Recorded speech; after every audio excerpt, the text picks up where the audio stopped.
नमस्कार साथियों। कृष्ण और द्रौपदी महाभारत के दो प्रमुख पात्र हैं। कृष्ण ने इस महायुद्ध में पांडव पक्ष का नेतृत्व किया था और उनको विजयी बनाया था। द्रौपदी इस महायुद्ध का प्रमुख कारण थी, क्योंकि उसी के अपमान का प्रतिशोध लेने के लिए पांडव यह युद्ध करने को बाध्य हुए थे। द्रौपदी और कृष्ण में आपस में कोई सीधा रक्त संबंध नहीं था, फिर भी दोनों एक दूसरे से बहुत गहराई से जुड़े हुए थे और उनका संबंध बहुतों के लिए ईर्ष्या का विषय हो सकता है। इस पवित्र संबंध को समझने के लिए हमें दोनों की पृष्ठभूमि में जाना होगा। द्रौपदी पांचाल देश के महाराजा द्रुपद की पुत्री थी। उनका जन्म द्रुपद की प्रतिशोध भावना के कारण हुआ था। एक बार द्रुपद ने अपने सहपाठी और घनिष्ठ मित्र द्रोण को अपने दरबार में केवल साधारण ब्राह्मण कहकर अपमानित किया था। द्रोण ने इसका बदला लेने के लिए अपने शिष्य पांडवों द्वारा उनको पराजित कराया था और फिर मुक्त कर दिया था। द्रुपद अपने अपमान की इसी ज्वाला में जल रहे थे और द्रोण को पराजित करके अपने अपमान का बदला लेना चाहते थे। बदले की इसी अग्नि से उनके पुत्र धृष्टद्युम्न और पुत्री द्रौपदी का जन्म हुआ था। उनके जन्म से ही उनको यह सिखाया पढ़ाया गया था कि आचार्य द्रोण से अपने पिता के अपमान का बदला लेना ही उनके जीवन का मुख्य उद्देश्य है। इसी कारण रूपक के रूप में यह कहा जाता है कि दोनों का जन्म अग्नि से हुआ था। लेकिन द्रोण को पराजित करना सरल नहीं था। वे भगवान परशुराम के शिष्य थे और अपने समय के सर्वश्रेष्ठ धनुर्धर थे। धनुष युद्ध में वे लगभग अपराजेय थे। इसलिए द्रुपद ने अपने पुत्र धृष्टद्युम्न को स्वयं द्रोण के पास ही धनुर्वेद की शिक्षा लेने भेजा। द्रोण ने उसके जन्म का उद्देश्य जानते हुए भी उसको शिक्षा देना स्वीकार किया और उसे श्रेष्ठ योद्धा बनाया। इसके साथ साथ द्रुपद चाहते थे कि उनकी पुत्री द्रौपदी का विवाह आर्यावर्त के सर्वश्रेष्ठ योद्धा से हो, जो द्रोण को पराजित कर सके। उन्होंने सबसे पहले अर्जुन के बारे में सोचा, जिसने उनको पराजित करके बंदी बनाया था।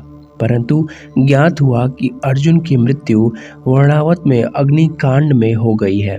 इसलिए उन्होंने दूसरे योद्धाओं के बारे में विचार किया। तब उनका ध्यान यादवों के एक क्षत्र नेता कृष्ण की ओर गया, जो अपने अनेक महान वीरतापूर्ण कार्यों से आर्यावर्त के सर्वश्रेष्ठ योद्धा के रूप में प्रतिष्ठा प्राप्त कर चुके थे।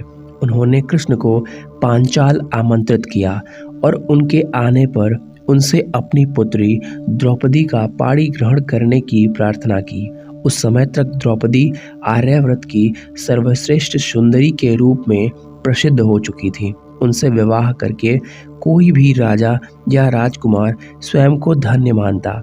लेकिन जब कृष्ण को पता चला कि द्रुपद का असली उद्देश्य द्रोण से अपने अपमान का बदला लेना है और इसके लिए अपने जमाता का उपयोग करना चाहते हैं, तो कृष्ण ने उनकी पुत्री के साथ विवाह करने से विनम्रता पूर्वक मना कर दिया, क्योंकि वे स्वयं को किसी के व्यक्तिगत प्रतिशोध का मोहरा नहीं बनने देना चाहते थे। कृष्ण के अस्वीकार से द्रुपद बहुत निराश हुए।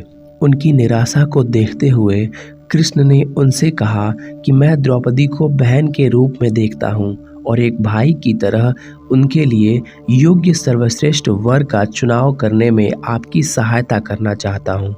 द्रुपद ने उनको बताया कि वे आर्यावर्त के सर्वश्रेष्ठ योद्धा या धनुर्धर के साथ ही द्रौपदी का विवाह करना चाहते हैं, ताकि वह द्रोण को पराजित करके उनके अपमान का बदला चुका सके। उस समय तक कृष्ण को विदुर और महामुनि व्यास से यह पता चल गया था कि वर्णावत की अग्निकांड में पांडव जीवित बच गए हैं, लेकिन उन्होंने द्रुपद को यह बात नहीं बताई। इसके बजाय उन्होंने सलाह दी कि द्रौपदी के स्वयंवर में धनुर्वेद की एक बहुत कठिन प्रतियोगिता रखिए। जो उस प्रतियोगिता में विजयी होगा वह सर्वश्रेष्ठ धनुर्धर होगा। उसके साथ द्रौपदी का विवाह करने पर द्रुपद की इच्छा पूरी हो सकती है। द्रौपद को उनके सलाह जच गई और फिर उन्होंने जो प्रतियोगिता रखी और जिस प्रकार अर्जुन ने वह कठिन शर्त पूरी करके द्रौपदी के साथ विवाह किया, वह कहानी सबको ज्ञात है। कृष्ण ने ही द्रौपदी को संकेत करके समझाया था कि वह कर्ण से विवाह करने से मना कर दें। इस योजना के सफल होने के कारण द्रुपद कृष्ण का बहुत सम्मान करते थे और उनकी पुत्री द्रौपदी भी कृष्ण को अपने सगे बड़े भाई जितना प्यार और सम्मान देती थी। बाद में श्री कृष्ण ने अपनी सगी बहन सुभद्रा का विवाह भी अर्जुन से कराया, तो स्वाभाविक रूप से सबको यह चिंता हुई कि द्रौपदी अपनी सौत को किस प्रकार स्वीकार करेगी। इसका समाधान करने के लिए श्री कृष्ण की सलाह पर ही सुभद्रा ने द्रौपदी को अपना परिचय अर्जुन की पत्नी के बजाय कृष्ण की बहन के रूप में दिया। इसका परिणाम यह हुआ कि वे दोनों हमेशा सगी बहनों की भांति प्यार और सद्भाव के साथ रहीं। कृष्ण और द्रौपदी का संबंध एक आदर्श भाई बहन की तरह हमेशा बना रहा। द्रौपदी उनके ऊपर बहुत विश्वास करती थी और उनकी सलाह पर चलती थी। कृष्ण भी हर संकट के समय उनकी सहायता करते थे, जैसा कि महाभारत से पता चलता है। धन्यवाद।